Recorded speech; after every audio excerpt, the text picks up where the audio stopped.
Okay, we're going to go through the Kimura system from the top, and we'll have a look at the Kimura system from the bottom as well. Play a little bit of back and forth on this.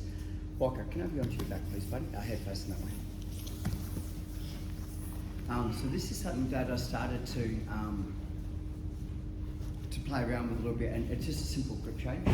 And the grip change made a huge improvement to my back control game, mount game, and also the Kimura game. And it's such a small little change, but what it does, it puts my my partner in a position where they have to react to what I'm doing. Okay, so we're going to start with doing good jiu-jitsu. My partner's frame system's on the inside.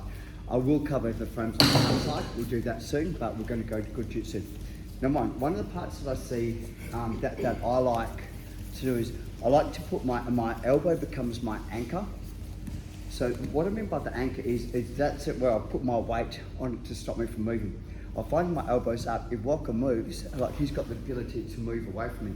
Where if I kind of put my weight on my elbow, Walker moves, I'm kind of attached to him, physically, not emotionally. Just a little bit physically. So what I see some people do is they get their grips in the here, but they lose the ankle, the contact point on the hip.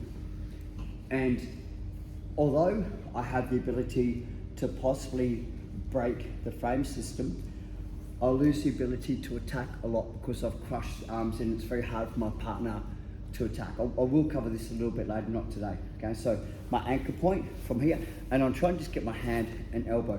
I use my legs to drive my hip into the body. I'm not trying to drive my elbow to my hip because it doesn't work that way. So I put my feet down, I drive my hip in, and it's quite a tight little control, but my head stays center line. I don't want to be, you can obviously, my weight comes off, you can rock and roll me, etc. So I'm here. One thing I want to do now is, and it's such a small dynamic, I throw my top leg, which is my left leg, backwards, and I throw my right shoulder forwards to be able to get access to the wrist. And I'm going straight to the palm, not the wrist. Right. So anchor point, drive in, step backwards. So if it does sit up, I have a frame system to stop it. If I'm here, there's no frame system to stop me because my weight's coming forward. I'll lose my post behind me. Step backwards. So my legs. So what I'm doing is to get the frame system away, I'll throw my shoulder forwards. Well, palm to palm, no thumbs. Okay. Now compress in. Sorry, Walker. That's all right. So this is pretty much, hey? Wrist lock, sorry. It's a wrist lock, but it's a lovely one. Mm.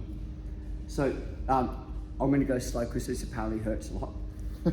So as what it is, I kick my right leg straight and I come to my knees and I put my whole weight over and I lock this up. So the only way, well, there's not really any way to get out of this, but because I've got locked up. Are you okay there, Walker? Yeah. Is that? I'm not going to do it hard. Yeah, no, that's fine. I roll my fingers to the ground and I compress in. So that locks it. So if my partner is flexible, which Walker's not, I'm not going to do it hard. I put the hand onto the ground and I simply roll over the wrist like because we're more of a master style gym, everyone's going to tap pretty early. You're quite flexible, aren't you, Tracy, through the shoulders? Yeah, not anymore. Okay. So Used to be. Since I started jiu-jitsu. No, it's good for you, honestly. Do jiu-jitsu. when you bring your hand out, the other hand is turning as well. No. Because it look. Come on. No, look, there's 4 ways of learning. Watching, listening, feeling, and repetition. 5th way, you don't learn. You know, like, yeah, the whole, yeah, I get it, coach. Students don't know. Coach, I need a hand. Walk. Okay, so number 1, your anchor point, really important. Number 2, what I see people do is they try and drive the elbow, I drive my hips in, so it's tight. Yeah. Number 3, step backwards, so I have a frame system, roll my shoulder forward so that hand's exposed. Go onto the palm to palm from here, making sure that my thumb's not engaged. To get the compression so this isn't a strength battle, straighten my right leg, turn knees down. I am not flexible. Even if you are, I don't care. Like it's locking you. So what I mean, and can we just turn the camera on me just a fraction? Yeah. So you're driving straight down or out? No. So let me explain. Right, the legs. I've already got this. So let's assume I've done the groundwork. Okay. What I see people do is they try and push their hips through the frame. You're not going to get it because this is his saving grace. I can't do the Kimura if I can't come over. Right. So this is important. This is the part that this and this changed my entire game from side control. So what I'm doing is just think about it this way. Instead of trying to fight the frame system, I'm going over the frame system. So I go, my knee goes down, and I crush. Oh yeah, that's what's up right there. Right. On everyone that has the tight shoulder, I will get the submission on it. It's not the goal, it's just to simply get rid of it. So I've got the fingers, I keep my legs straight, come to my knees. So number one, which arm are you going to defend first? Don't know. Yeah, you know, and that's that whole, yeah, Trying to thank get you. that out So, there. you know, you give me what I want. Yeah. And if you don't deal with that, I am going to compress it. Yeah. Lastly, I don't particularly care whether your hand goes forward or backwards or between my legs because I'm not taking this arm. As long as you can't bring that arm back into play, I don't care. So number one, flat side control, frames on the inside. Okay, elbow is my anchor. Okay, I don't have to pick up the arm yet because I'm taking that arm, so this arm is important. I'm going to roll over the frame system anyway. Right, okay, step backwards, forward, grip, knees come down, over the top, and that's, I was trying to get out. you can't. You can't. Because you're trying to bench press my 70 I kilos was trying from to push here. out. Yeah. I couldn't push out. So Yeah. on the other ways coming. That sucks. In a good way. Yeah. Well, for you. Okay. And you're learning it too. I'm giving you information. It's not a one-way street. Okay. Is everyone? Who would like to say it just one more time?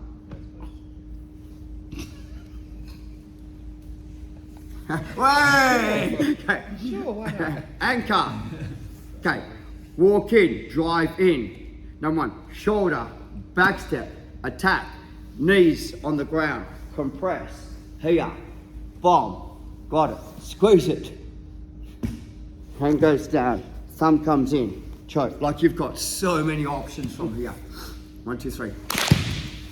Will this work on that? Hey? Will this work on that? Oh, excuse me, yes it will, and I will do the flexible person that, head that way. Okay, cool. So there's two little things that we're missing, and my weight is stronger if I'm across the body, not on a tangent. I'll cover this in a second. So what I'm saying, everyone's kind of doing like, they've got the anchor, they're driving off their legs, the frame system in, I can't pick it up, that's okay. Shoulder comes forward, leg steps backwards here. So what I'm seeing some of you do, not all of you, just some of you, you know who you are, is when you kick your leg long, you're coming side control here, the frame system's still in the way. I'm not going to get the Kimura, the frame system is still in front of my hips. So what I did, this is why Elgin reacted so much, is that I'm coming over. It's out of the way. So what I'm trying to do is I'm trying to get my knee to the head so that this becomes null and void. Right. And if my partner is trying to push my hip with the right hand, when you come to your knees, just simply roll over it. Just roll over it. Because he's trying to push my force and my weight with a hand that's isolated in the air. There's no reinforcement to make it strong, and I'm using weight and I'm rolling over it. So your leg goes straight, and I'm going to roll that knee down, and then that knee comes in. I've got the grip from here. Can we just turn the camera towards me just a fraction? I might get my little twisty turny camera thing back on again. Okay. So here, look, crush in here. Bend's quite flexible. So I'm doing this, and like Coach Adam said that this would work. It's not working. Right. So what I'm going to do is I'm going to do a wrist lock, but I'm going to isolate his hand onto the ground. So I come over, I put the hand onto the ground. Can I tap on? Wow, man. I'm doing it slow. I know, but I'm doing it slow. I can actually feel the tension, so I know when I'm not doing it with malice. I can feel the tension in the shoulders. I don't know. It's the thought. Just looking at it. It's not my first rodeo, buddy. Okay, so when we're here, what I see a lot of people say, keep raising the elbow, but you're compromising your base. So take the hand under, roll this up. Already, I can feel this tension already. Yeah. Right, so, and here is, I'll lean on it. I'm going to go slow and compress. There we go. Like, there's, at some stage, 3 things are going to happen. He's going to tap. I'm going to roll the shoulder out of its socket. Because I can roll this, 180 degrees, or he's going to try and power out. That's the 3 options. A power out might be pushing my hips, might be that, but I've already acknowledged that. So I will come back to, who said about the thumb? Okay, yeah. So I've already acknowledged that from here. If Ben powers out, and I haven't even rolled, if I roll on the hip and you power out, you're actually just putting my weight onto the Kimura. So why don't I use my thumb? If I'm here and my partner tries to pull the hand back in, it's my thumb, and there's a risk of dislocating or injuring my thumb. Right. Secondly, is if I concentrate on the thumb, I find I don't get a good palm to palm. And the palm to palm, why it's important is because the palm runs, so it's a solid bone structure. When I'm using the thumb, it's ability to almost wrist lock myself. So I do like to go like the solid structure. Look, it's I think in the big scheme of things, you're doing this once in a tournament, it's really irrelevant. But if you're doing the rounds and want to rep it out, like you're going to walk out with that little bit of a sore thumb later, which will affect your game later on. So here, okay, step backwards, shoulder forwards, compress, palm to palm, no thumb. Okay, leg goes straight, roll over the top, boom, come in, compress, tight, roll the hand down, lean on it. So you're going forward a little bit, I noticed. Of course, he's flexible. Because I need to pin the wrist to the ground so he can't move it. So if he's flexible, I pin the wrist so he can't move it out to gain that little bit of flexion in the shoulder. Yeah. Change partners, 1, 2, 3. Sorry, that wasn't too hard, was it? No. I'm getting off my table to watch you. No, you're fucking not. I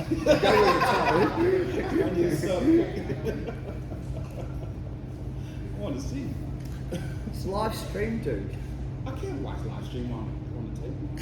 I get Put a your sub. phone up and watch live stream while you. Not like you have to worry about points or anything. Yeah, but don't I gotta pause it. Okay.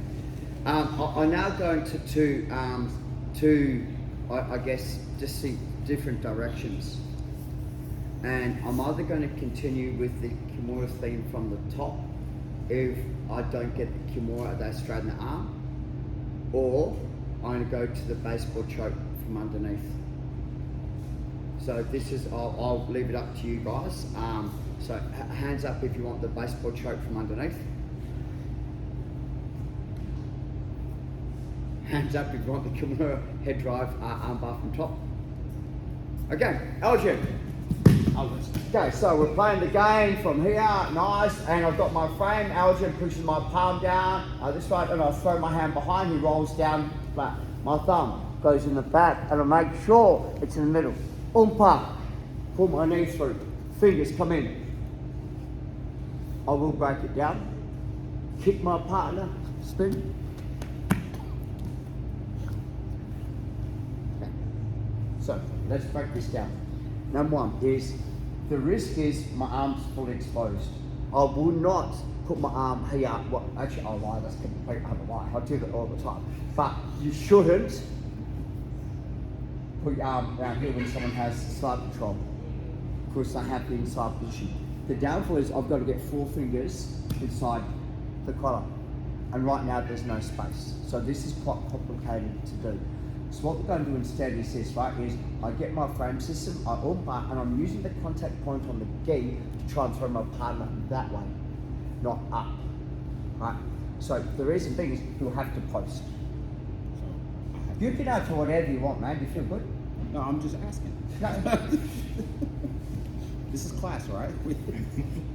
So, assuming that he has that, so the thing is, if I push up, he doesn't have to post. So when I get the collar, I drive in, I try and throw him, so he has to post. Now, my hands go in, knee comes in. The reason being is I want my partner to think I'm going to go to guard, so they initiate the guard passing, I box the guard out, thank you. You actually spin or move the way I want you to go. And if they don't, I'll still kick off the hip and do it exactly the same. Tracy, come in.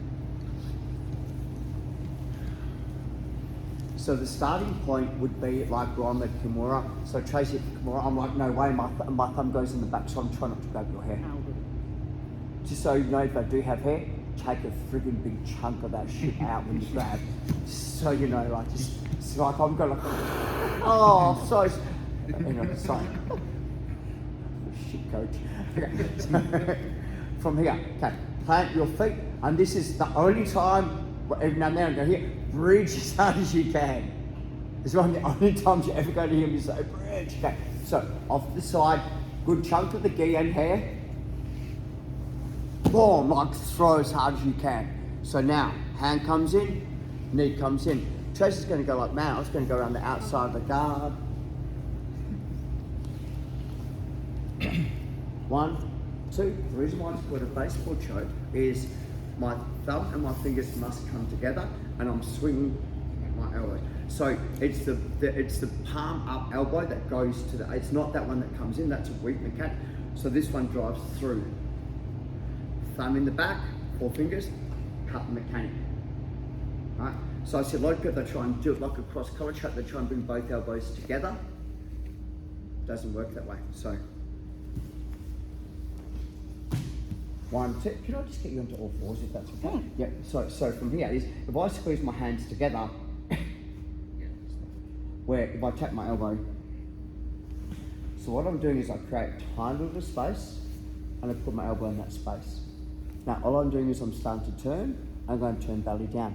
Most people are going to chase it back. Or 1. And then yeah. So it actually doesn't matter. Within reason, what way you go.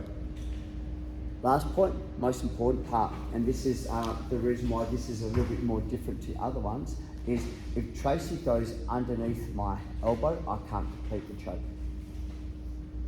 So at night, okay, I'm now in the area of armbar. So one of the things that I like to do is, if I feel Tracy has a hand under, I'll bridge again and reset.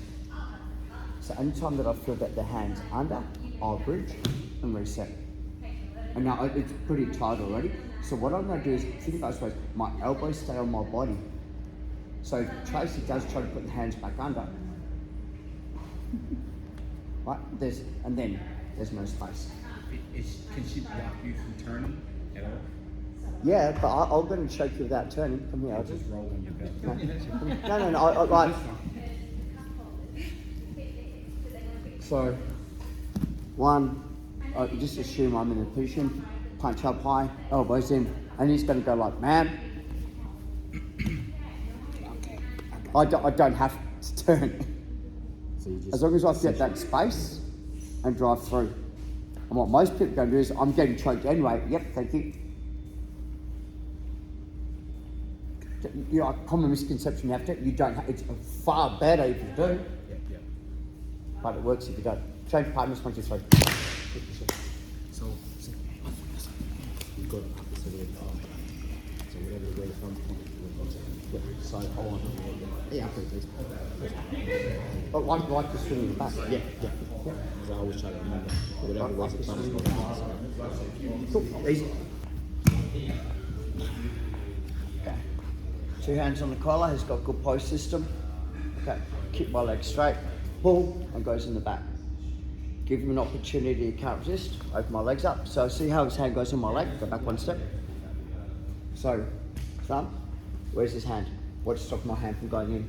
Does that make sense? So this is the bait. Puts it in. Now, what I like to do is I like to use my other leg to nudge him past the guard to get the choke. So even if he goes, oh shit, it's a trap, I use my leg behind his bottom to nudge him past the guard. I do like this grip from the closed guard. Pull, punch it to get my grip. Watch again. Here, pull. So I can't get my thumb because it's tight. So punch it, thumb goes in. Open up the guard, fingers go in. My left leg nudges my partner. Spin. Kick your legs straight. Belly down. Right. What if you do if they? Because apparently the defense is just come back. Because the closer I am, Yeah, the more you can so do. So if I defend defense, that, so I go boom, thumb goes in from here, boom, boom. Take points. Right, it's You know, it's that like, you know, why people go to the shop, I want to buy $1 lolly and I've only got 90 cents, so don't fucking buy it. Buy a 90-cent lolly. Like, if it's not there, it's not there, you have to move on. Forget about that shit. Just move on, okay? Just on that. Good post up. Cool. Just go. Post backwards. Defend it, defend it, defend it, defend it, defend it, defend it. Alrighty then. You give me the space to spin your turn. Up to you. Okay, 1, 2, 3. Go.